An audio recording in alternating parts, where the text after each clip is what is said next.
if you don't take your newborn baby, 3 months old, and just drop him in the water and then pick him up again, but drop him in the water and pick him up again.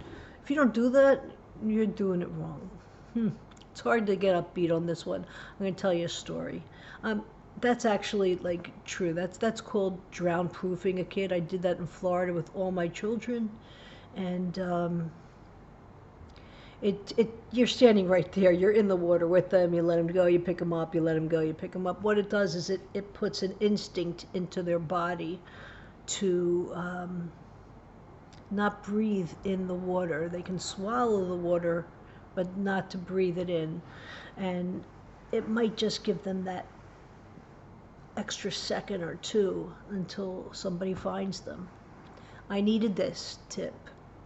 When my children were older, my youngest was, I believe she was 2, I took my sister's 2 kids and 4 of mine to the neighborhood center, the Jewish Y, and they were swimming in the pool, and my youngest one was at my feet in the baby pool, and the lifeguard gave her a toy to play with, which said on it, "This is not a toy." His mistake, my mistake. I'm the mother. Somebody gives my child a toy, even if they're the lifeguard. My job, I made a mistake, was to inspect this and see if this is a toy. And if it is, how do you play with it correctly? This is not a toy, it said it on there. Well, what was it? It was a round float with a t-shirt. So the child, the grown-ups put that kid in the t-shirt, and then they have a round float and they're safe. But that's not what the situation was. So my child's playing with this toy. I'm talking with the lifeguard. My feet are right next to her and my eyes are at the big pool. What she's doing when I'm not looking is she's climbing into this as if it's a seat. Makes sense. And she's going to try and sit in it. It flipped her over. Her head is now trapped upside down. Her feet are up. And she's silently begging for my help. I don't hear her. Drowning is the most horrible, silent way to go. All of a sudden I had a thought in my head, oh, you know what, maybe I'm going to sneak off to the bathroom for a second. Let me do a count, 1, 2, 3, 4, 5, and then I see her. It was the best thought I ever had. She's not moving. I grab her, I pick her up. The lifeguard panics. He goes off to the side of the room, sits down, and he's rocking, and he's like, he's gone. He can't help me. I pull the thing off of her, and I promise you, I heard my father, who was already dead for a few years, I heard my father tell me to put her up on my shoulder and to start pumping up. She was blue. She was stiff. Her eyes were open. She was not moving. It was like a hard doll. And I had her up on my shoulder, and I started screaming at the kids, "Get out of the pool. Everybody, get out of the pool now. I can't watch you." And I heard one old lady yell, "Oh, and now she's even yelling at her other kids. Look at her." That was helpful. And I'm screaming, "Somebody call an ambulance. Somebody call an ambulance." Somebody did. I don't know who. So she was up on my shoulder, and I start pumping up, pumping up, pumping up. And then all of a sudden the water starts coming up from her stomach. She swallowed water. From the drown proofing that we did when she was just 3 months old, her body automatically remembered what to do. And it must have been just a couple of seconds, but we'll never know how long it was. And all the water came up, and then she took a breath. By the time the ambulance came, I had saved her, but they took her to one hospital, then they took her to another hospital. And then they said to me, listen, when they finally released her, and I believe it was a day later, something like that, when they finally released her, they said, listen, she's going to have some trauma because of this. So don't give her a bath. try and, like, for the next couple weeks, just sponge bathe her and put her back into that. Well, that's not my philosophy.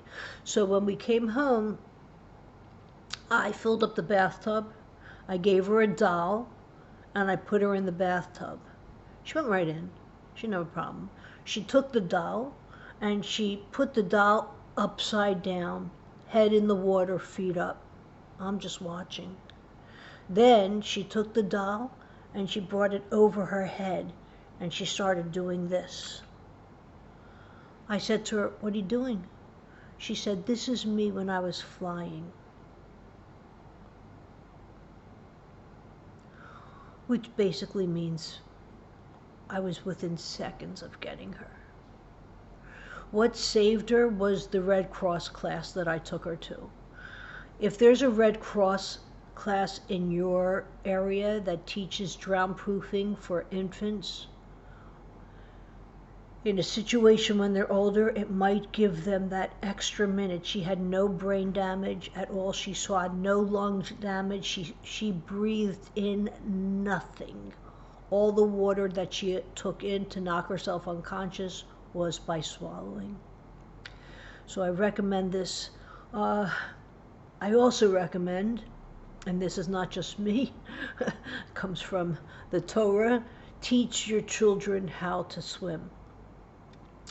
I'm not a great swimmer, so every year I hired teachers to teach my children how to swim. Now, sometimes at camp they teach them how to swim. I went to overnight camp.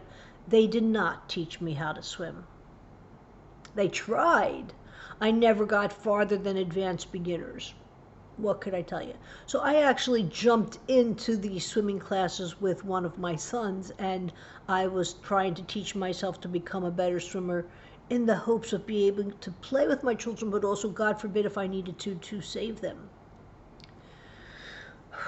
On the topic of swimming, and don't take these things lightly, they're extremely, extremely important. If you are ever in a situation where you bring your children to a pool, you are a lifeguard. Do not depend on the lifeguards. I used to, at our neighborhood pool, there was this one mother, she would drive me crazy. She would just turn her back and talk to her kid, talk to her friends, and her kid would go in. Little kid would just go in. So many times I would pick this kid up and bring him back to the wall. So many times. And she was like, "Look, there's enough eyes around. He's fine." No, she's doing it wrong. When it's your kid, you're the lifeguard. Eyes on. Eyes on. Even if it's not time for the pool, now you're just sitting on the side, you're still the lifeguard, because you never know when that kid's going to go up and go in. I can tell you the time when we were at their grandparents' house, and I was pregnant with my last child, and my son was just a toddler himself, and he fell into the water fully clothed. Everybody just stood back and was like, "Oh my God," right? That's not what I did. I got on my stomach, I scraped up all my legs, I reached my hand down into that water, and I got him up. What do you mean, oh my God? You're the lifeguard. They're depending on you. Their lives depend on you. If there's a pool anywhere in the neighborhood, you're the lifeguard, because they can go. They're attracted to crazy water, you know. It only takes a bucket of water for a kid to drown. Kids do drown. They're like, well, a bucket of paint. They look in, they tumble over, and they can't get out. You're always the lifeguard. And one time, I'm laughing because in Goonies they're like, "And then there was the time when I was in 4th grade." And then one time I was a chaperone on a trip, and my daughter went into the wave pool. She's already old. She's in 8th grade or something like that. And she had no idea it was a wave pool, because when she went in, it wasn't waves. Nobody ever heard of a wave pool, not my family. So she's in this pool. Wherever there's water, I'm the chaperone. So my eyes are on. I'm chaperoning this trip. There's water, I'm right there.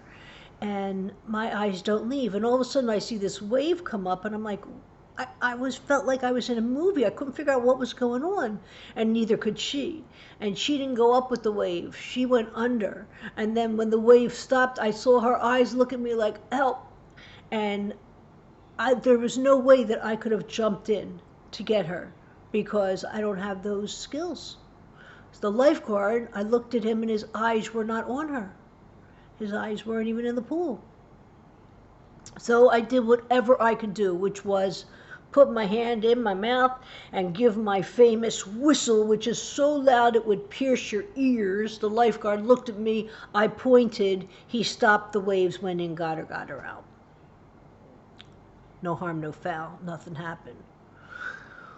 You're always the lifeguard. Teach your children how to swim. Drown-proof them when they're little. Teach them how to swim when they're older. And don't take your eyes off them. That is your Bubbie pin for today. Who am I? I'm Bubbie. I'm a grandmother. If you're going through what I've been through in life, maybe this could help you. If you like this video, please give me a thumbs up. Subscribe to my channel. Share with your friends. Catch you later.